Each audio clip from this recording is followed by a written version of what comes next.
So I made it to 2 whole weeks on milk thistle, and I'm so glad that I finally did it. Have you ever had one of those, I don't know, just something that everyone else was doing, you held out for no real reason, and then all of a sudden you're just like, oh, I'm gonna try it, and then it's like love at first sight. This is literally how I feel about milk thistle. It's been amazing. And half the time I haven't even really been drinking.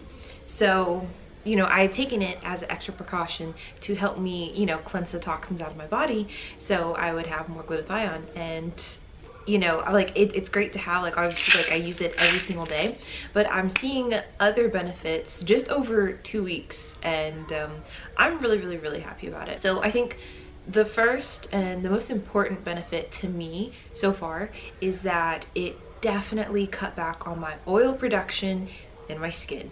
And I mean, for me, it's just huge. If you have really oily skin to where you have to use those blotting papers, and you literally have to use 2 blotting papers because the entire thing is filled with oil, then you probably get where I'm coming from.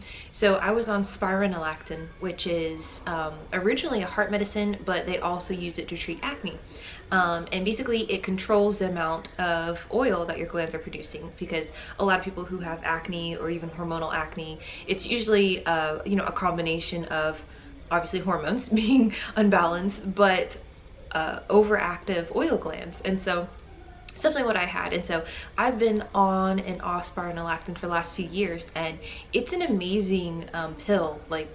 I would definitely try it. Definitely did help me with my acne, but spironolactone alone isn't going to clear up your hormonal acne, but 100% you will have amazingly, my skin wasn't dry, it wasn't oily, my makeup stayed on better throughout the day. Obviously I had less breakouts. I would still break out from here to there, it wasn't perfect, but there was definitely benefit to taking it. The side effects with spironolactone is that it's a diuretic, and so it makes you pee so much. I'm talking, if you take it before bed, you'll be getting up multiple times in the night. This is depending on how much you're taking. 100 milligrams is, it's quite a bit. So starting off on the dose, it just depends what your doctor puts you on, but yep, it'll make you pee a lot. It's just, you always have to know where the bathroom's at, and there's nothing you can do about it. The second thing it does is that it I don't want to say it stunts hair growth, because obviously I've been on it for years, and I've also successfully grew out my natural hair underneath this wig, but you definitely, and the doctors say this too, you definitely won't have to shave as much anywhere. I guess your eyebrows kind of won't grow as quickly. If you're waxing your upper lip like I do, you won't have to do that as often. So the hair still grows. Obviously my hair has still been growing, but it's supposed to be slower, and I definitely did notice a slowness to my body hair growing, which I was fine with that. I didn't want to be shaving all the time.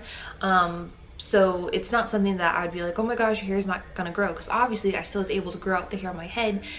But since I've been off of it, and I've been off of it because I took it on and off throughout the years, but this year I went off of it in July, mid-July I would say, and so I definitely have seen an increase in just hair growth. And I didn't do anything too different other, I did the same amount of MSM, because MSM, that'll boost up your hair growth everywhere, hair on your head, on your body. But yeah, I kept that the same, so I know it wasn't that. It was just once I got off of it, it made my hair grow even more. And so and I know that not because of my hair, because usually half the time it's braided up so I don't see it, but it's just the hair all over my body, the amount of times I have to shave, the amount of times I have to wax my lip, pluck my eyebrows, so I definitely know it has something to do with that. So anyways, those are the side effects of spironolactone. Anyways, where this ties in with milk thistle, it sounds like I got off on a tangent, but with the milk thistle, it definitely is leaving my skin less oily. And I'm only taking so far 2 pills a day, which is 250 milligrams of the milk thistle extract, which is supposed to be the equivalent of 1,000 milligrams of the whole herb. So supposedly I'm taking, since it's an extract, I'm only getting in around 500 milligrams, but even with that, I'm seeing a difference. I assume that if I up this to 3 pills a day or 4 pills a day, and maybe if I did 2 in the morning and 2 at night, it would probably literally cut out the rest of my oil. I still will have some, like, you know, spots that need to be blot, but it is nowhere like what it was just 2 weeks ago. Also, I think it helps balance hormones. I think that's one of the side effects to also taking milk thistle, but primarily people will take it as a detox, and it helps clean your liver, it helps clean out any toxins that you have. And if you are still living a life that is not the cleanest, you're not eating the cleanest, you're drinking or you're smoking, then things like extra vitamin C and adding on milk thistle will help you to save and protect your glutathione stores, because, you know, taking all that glutathione, it's going to go to work in helping you to detox your body, but this will be used up first.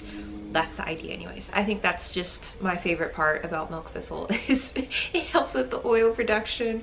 So far, since I did the huge purge a few weeks ago with like the glutathione, and you guys saw my chin, lately I've not been wearing any makeup. I had one little bump over here, but the rest of it is just mostly scarring that I think it's gonna lighten up. But even without makeup, I think it's doing pretty good. I haven't had any like crazy pimples since then, and I don't know, I'm really glad that I got back on glutathione. I'm really glad that I found the milk thistle, because just using these along with the MSM, which I upped my dose to now I'm taking 2,000 milligrams a day, but just those alone have basically helped me to not go back to my dermatologist, because like I got off of it in July on my medication, and basically I still had a few more prescriptions at Walgreens, and I filled them because obviously my skin was getting really bad when I first got on glutathione because it was purging, and so I filled them thinking, oh, this is just how it's going to be, but honestly it's not. Once the purge was done, I have not had any more issues. I don't feel like I need to go get those prescriptions. They're still sitting there at Walgreens, which, yeah, they probably like put them away by now. But like, you get what I'm saying. Like, I don't feel the need, like I need that anymore, and I'm so glad. So I do think, and this is the Puritan's Pride. I bought this one because it was recommended to me, and also it is one of the cheaper ones. I think the second one I'll be getting into is a soy-free one. Apparently this has trace amounts of soy.